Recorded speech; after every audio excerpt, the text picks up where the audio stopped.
행복한 안신입니다. 오늘 가족들과 함께 행복한 안신입니다 인사를 좀 나누면 좋을 것 같습니다.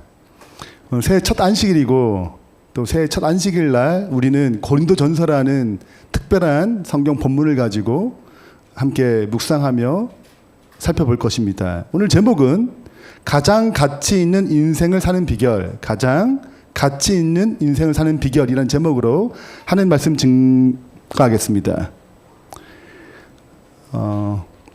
지난주 일요일 날 우리 JDT에서 선교단이 정기 모임이 있었습니다.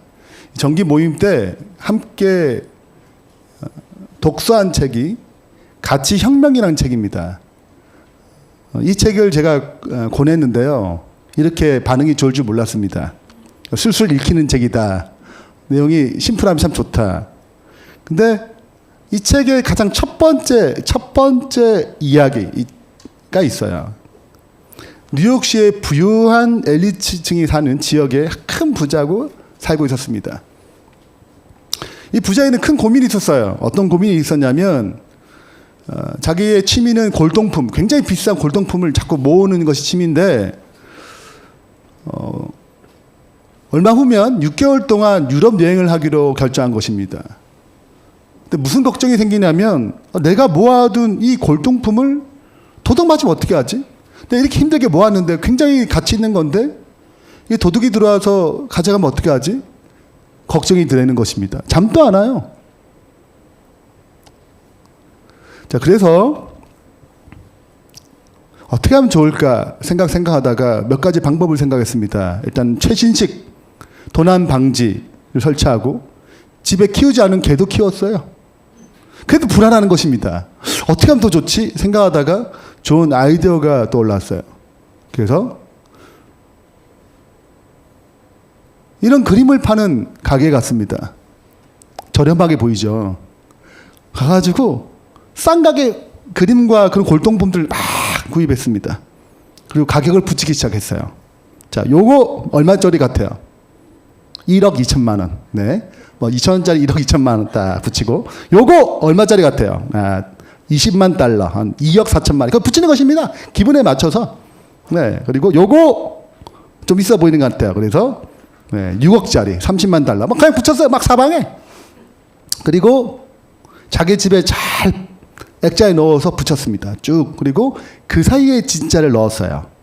그리고 가짜에는 가격표를 딱 넣었습니다. 네. 그리고 흐뭇한 마음으로 6개월 동안 유럽 여행을 갔어요. 6개월 후에 집에 왔더니 도둑이 진짜 들었습니다. 근데 뭐만 가져갔냐면 진짜는 또 가짜만 가져간 거예요. 네. 가짜 가격표를 붙인 가짜 액자만, 그림들만, 골동품들만 가져갔습니다. 도둑은 진짜 가치 있는 것에 목숨을 건 것이 아니고 잘못된 가격표에 속아 아무 가치가 없는 것에 자기 목숨을 건 거죠. 그러면 이 가치혁명은 이렇게, 이 책에서는 이렇게 얘기합니다. 오늘날은 수많은 사람들이 뉴욕의 그 도둑처럼 사람들이 가짜로 붙여놓은 가격표에 큰 가치를 두고 살아감으로써 자기 인생이라는 진짜 기중품을 값없이 버리고 있다. 크고 더 호화로운 집, 더 크고 더 멋진 차, 화려하고 값비싼 옷, 배우자 몰래 만나는 성적인 쾌락, 다른 사람보다 더 높은 위치에 오르는 것, 더 유명해지는 것, 이런 것들을 추구하기 위해 자신의 시간과 에너지를 사용하는 사람은 뉴욕의 도둑과 같다. 우리는 속지 말아야 한다. 사람들이 붙여놓은 가짜 가격표를. 그래서 뭐가 진짜일까요? 어떤 게 내 인생을 걸만한 가장 가치 있는 것이 될까요? 이어서 이렇게 얘기합니다. 정말 가치 있는 것은 잠시 있다가 없어지는 것이 아니라 영원한 것이다. 진짜 가치 있는 것은 영원한 것이어야 된다는 거죠. 그러나 이 세상은 영원한 것이 없다. 사람이 가지는 권력도 영원하지 않고 세계 최고의 기업도 영원하지 않으며 나라도 영원하지 않고 산과 바다도 지구도 영원하지 않다.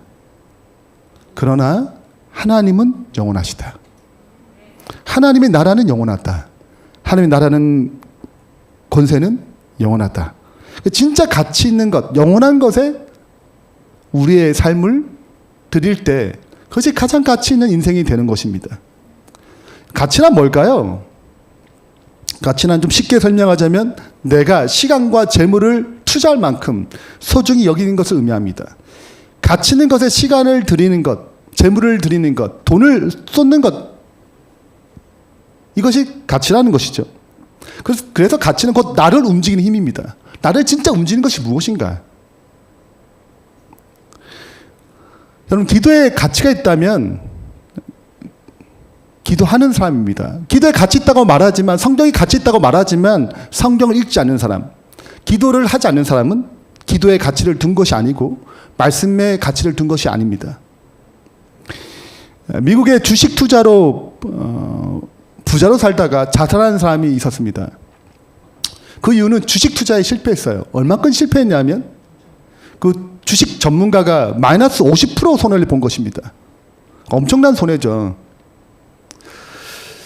그래서 이 경찰들이 그 사람의 자산을 이제 조사해 봤는데 50%를 손해봤는데, 전 재산 50%를 손해봤는데 여전히 백만장자였다는 거예요.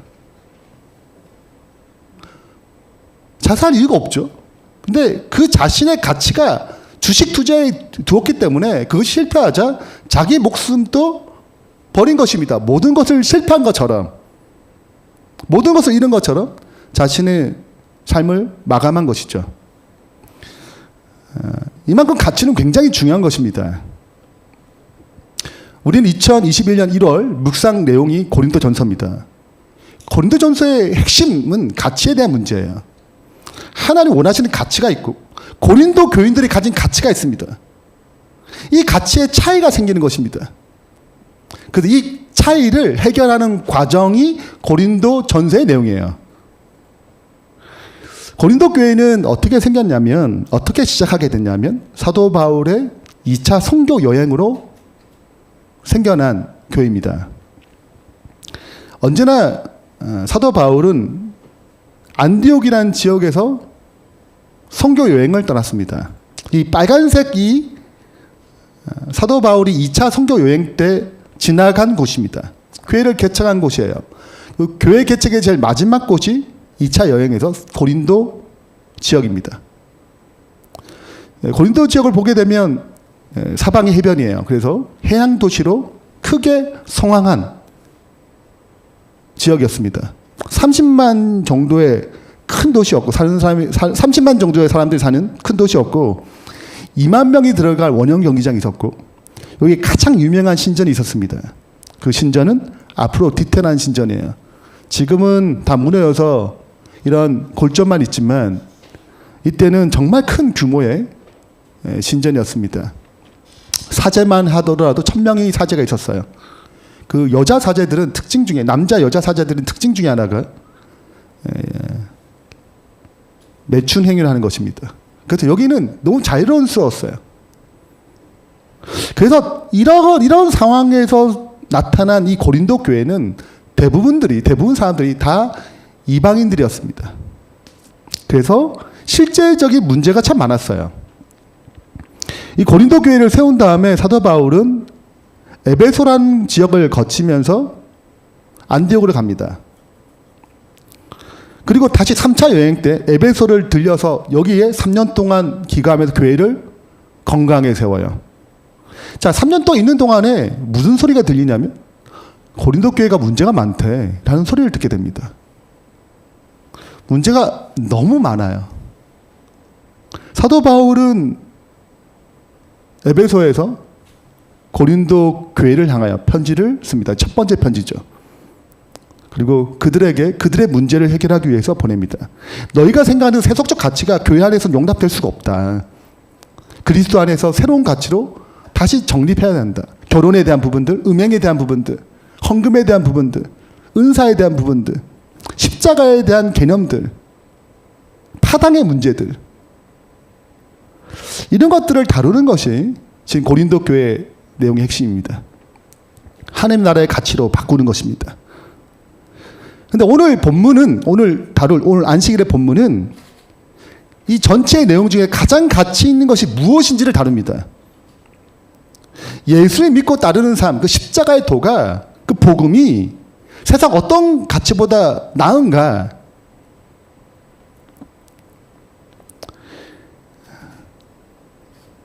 1장 23절에는 이렇게 기록하고 있습니다.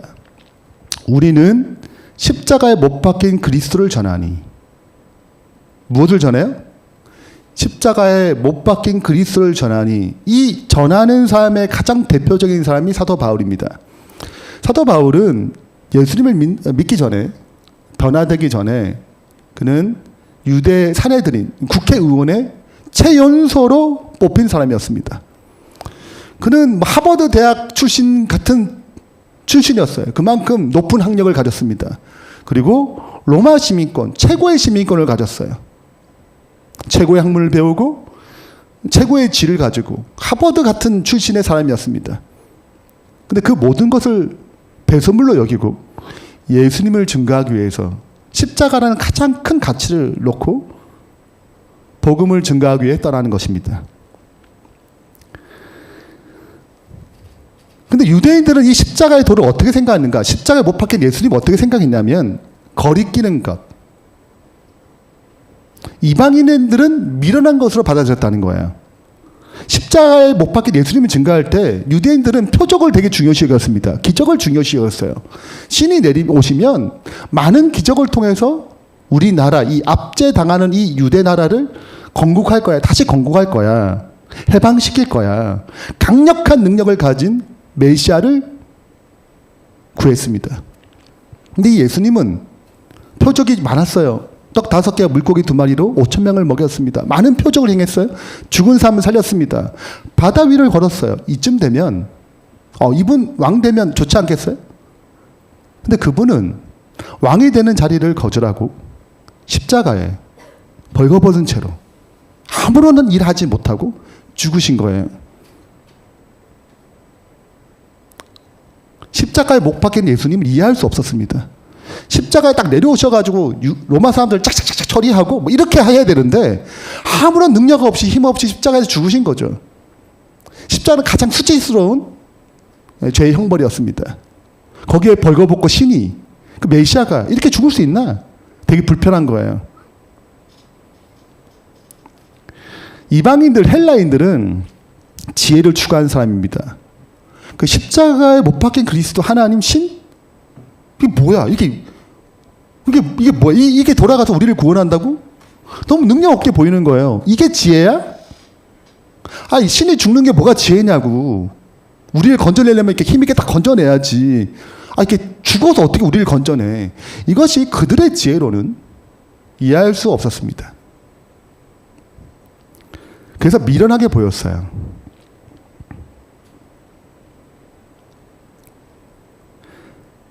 근데 24절에 보면 오직 부르심을 받은 자들에게는 유대인이든지 헬라인이든지 이 예수님을 영접했던 이 부르심 받은 사람에게는 그리스도 그분은 그 십자가 못 박힌 그분은 그렇게 미약하셨던 아무 능력 없이 보였던 그게 정말 지혜일까?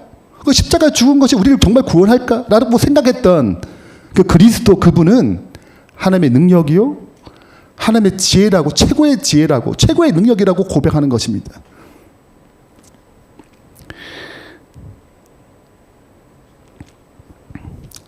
우리는 태어날 때부터 본질적으로 행복을 추구하는 마음이 있습니다. 그 행복을 추구하기 위해서 가족이 잘 되길 바라고 높은 지위를 얻길 바라고 돈이 많아졌으면 좋겠어요. 몸도 건강하고 좋은 학위를 얻고 많은 돈과 성공을 얻었으면 좋겠습니다. 그래서 나 중심적인 가치로 가득 차 있습니다. 이것이 내가 추구하는 것들이에요. 이것을 잘 얻으면 나는 굉장히 행복할 거라 생각하는 것입니다.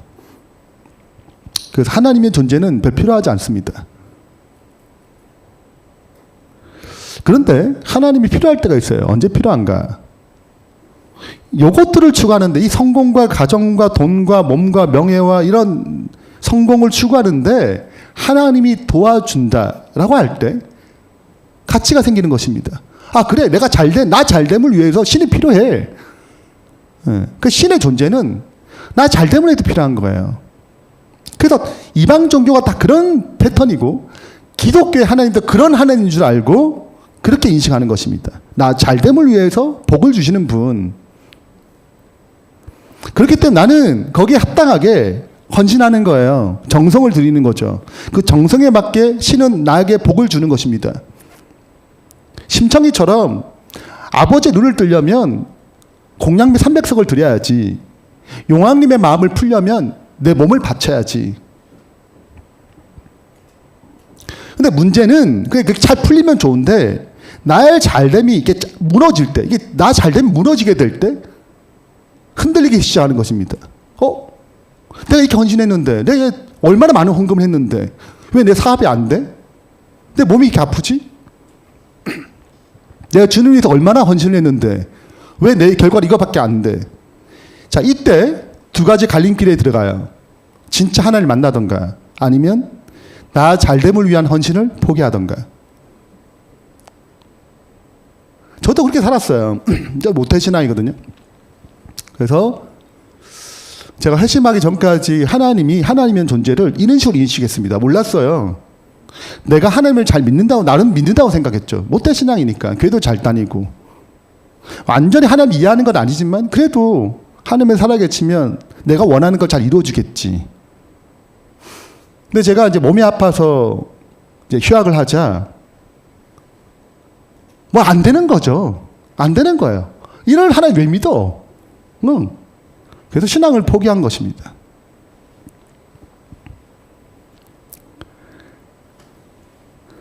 자, 근데 하나님의 은혜로 그 십자가를 만나게 되면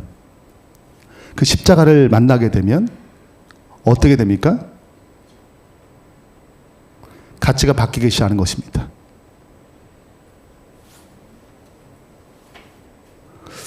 그래서 나 중심의 어떤 사고에서 하나님이 내 안에 들어오십니다. 그리고 가치가 바뀌어요. 하나님이 중심적인 가치로 바뀌는 것입니다. 하나님 중심적인 가치로 바뀌는 게 뭐냐? 이게 지금 고린도교회 문제예요. 고린도교회는 이 나 중심적 가치가 너무 많습니다. 세속적 가치가 너무 많아요. 근데 뭔지 몰라요. 왜? 그렇게 평생 살았기 때문에, 그렇게 살아왔기 때문에 하나님 중심적 가치로 바뀐 것이 뭔지 잘 모르는 것입니다. 그 사도 바울은 하나하나 그 문제들을 다루기 시작하는 거예요. 한 예로 페이버라는 하영록 회장의 자서전 같은 책이 있습니다. P31, 31이라는 책을, 잠언 31장의 책을 낸 다음에 두 번째 책인데요. 굉장히 좋은 책이에요. 읽어보시면 좋을 것 같습니다. 정말 미국에서 한 아내와 두 딸을 가족을 꾸리고 그 다음에 미국에 정말 잘 나가는 회사에 저도 유망한 청년이었습니다. 뭐 잘 풀렸어요. 근데 어느 날 뉴욕을 향하는 고속도로에서 갑자기 심장이 문제가 생겼습니다. 그리고 병원에 실려가요. 진단을 받았는데 이 심장에 문제가 생겼어요. 병명은 심실빈맥이라고 갑자기 막 뛰는 것입니다. 너무 빨리 뛰어가지고 죽는 거예요.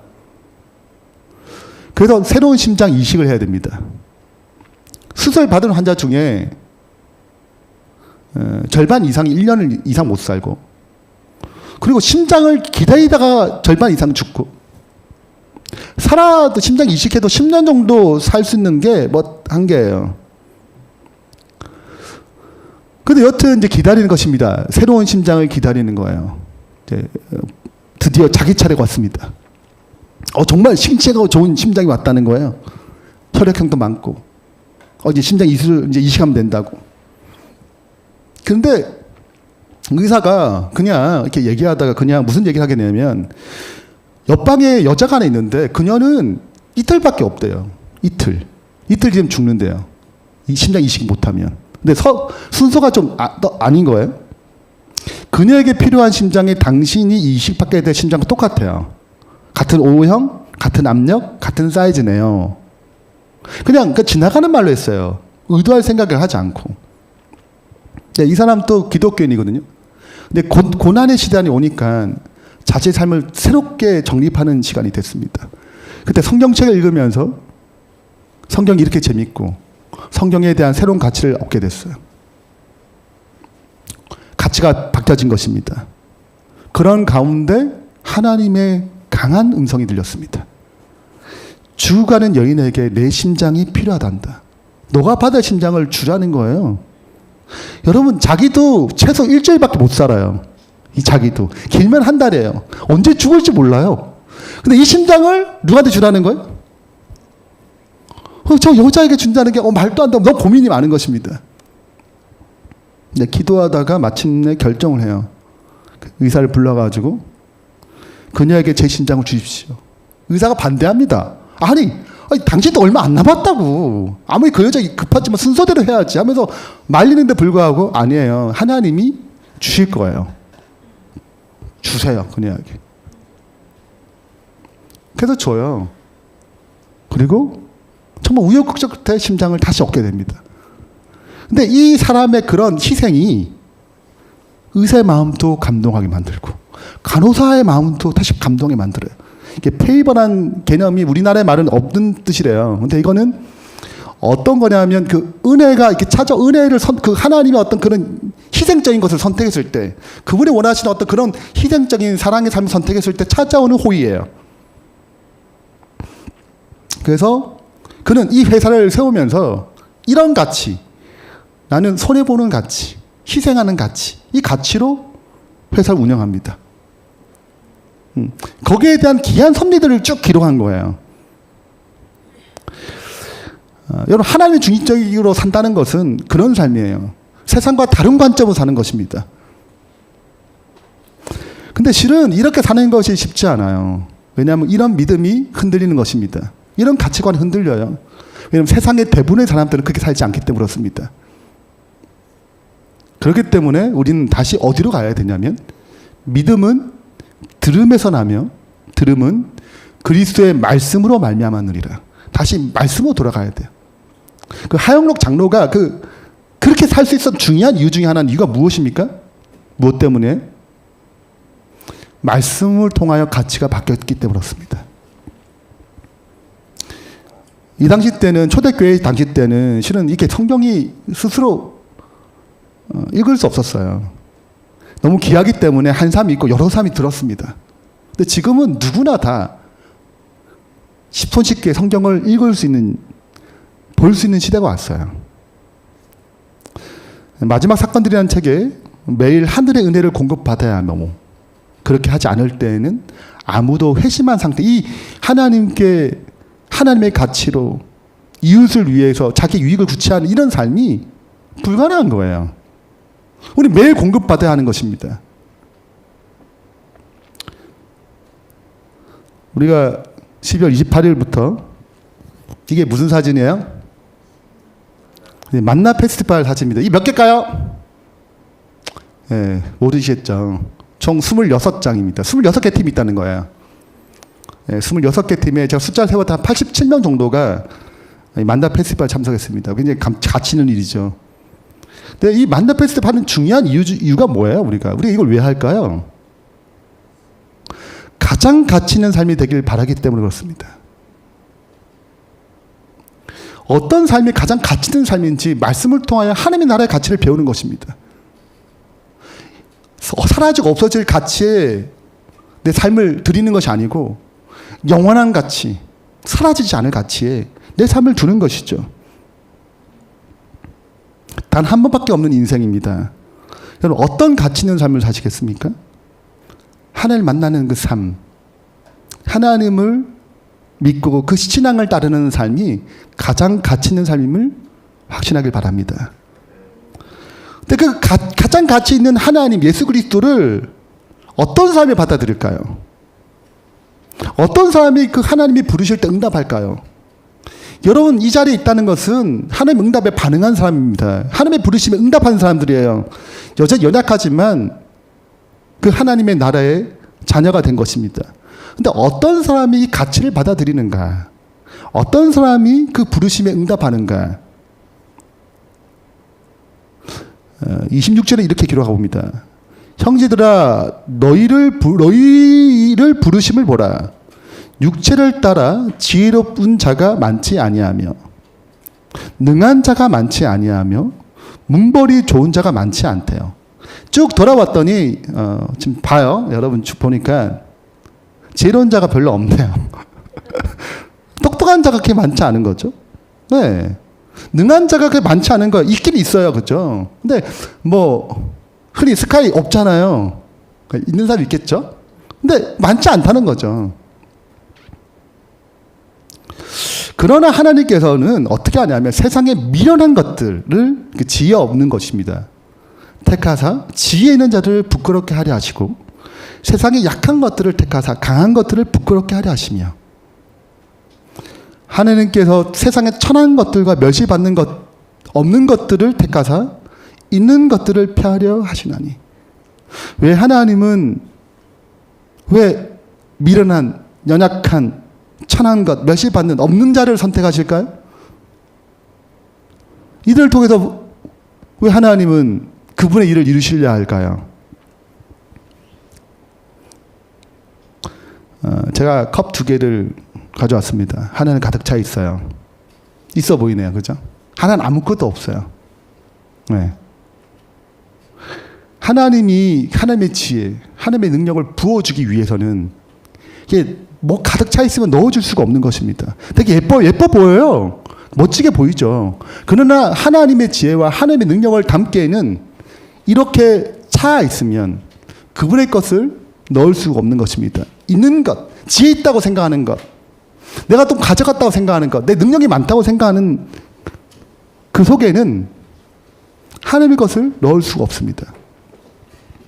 우리가 왜 기도를 잘 안 하나요? 기도를 안 한다면 이유는 하나입니다. 내가 좀 있다고 생각하기 때문에요. 내가 좀 지혜가 있거든요. 내가 좀 할만하거든요. 내가 능력이 있다고 생각하거든요. 그러니까 우리가 기도가 살아나지 못하는 것입니다. 없다고 생각하게 될 때, 내가 부족하다고 생각하게 될 때 우리는 무릎 꿇을 수밖에 없습니다. 그때 하나님의 능력과 하나님의 지혜를 체험하는 것입니다. 이것이 가장 가치 있는 삶의 길인 것입니다. 우리는 하나님의 은혜로 이렇게 부르심을 받았습니다. 그리고 그 부르심에 따라 우리는 사역을 맡겼어요. 우리 열린교회도 크게 2가지로 조직되어 있습니다. 하나는 대그룹 사역이 있고 소그룹 목장 사역이 있습니다. 대그룹 사역에는 선교 비전팀, 직원회 같은 선교 비전팀을 중심으로 7개의 팀이 있어요. 영성 지원팀, 직사 교제팀, 재무팀, 사역 배정팀, 예배팀, 어청 사역팀, 선교 봉사팀, 이렇게 7개의 사역들이 있습니다. 그리고 한 목장에 시작해서 5개 목장으로 이렇게 배가가 일어났습니다.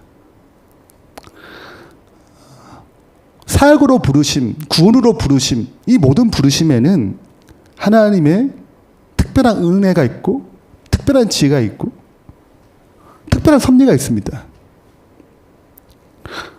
우리가 가만히 생각해 보면 우리가 조직 1월 달에 시작했지만 조직 예배는 7월 달에 했어요. 진짜 5개월밖에 안 되는 정말 갓난 아이 같은 교회입니다. 많은 것이 부족합니다. 근데 하나님 은혜로 이제 100명 가까이 사람들 모으게 하셨어요. 50%인데 구도자고 교회를 떠났다가 돌아온 사람들입니다. 이 부르심에는 하나님의 섭리가 있어요. 오늘 우리 주제곡이 하나님의 부르심입니다. 하나님의 부르심에는 후회하심이 없습니다. 내가 이 자리에 선 것도 주의 부르심이에요. 나는 잘 못하는데, 나는 많이 부족한데 내가 뭐 할 수 있을까? 여기에 뭐가 있다고요? 하나님의 부르심이 있어요. 거기는 후회하심이 없습니다. 하나님의 부르심에는 결코 실수가 없습니다. 나를 부르신 하나님의 신실하심을 믿길 바랍니다. 작은 나를 부르신 뜻을 나는 알 수 없지만 오직 감사와 순종으로 주의 길을 가리라. 때론 내가 연약해져도 주님 날 도우시니 주의 놀라운 그 계획을 나는 믿으며 살리. 날 부르신 뜻 내 생각보다 크고 날 향한 계획 나의 지혜로 측량 못하나 가장 좋은 길로 가장 완전한 길로 오늘도 날 이끄심을 믿네. 우리 새해 여러분의 부르심의 자리에서 그냥 주어진 자리가 아닙니다.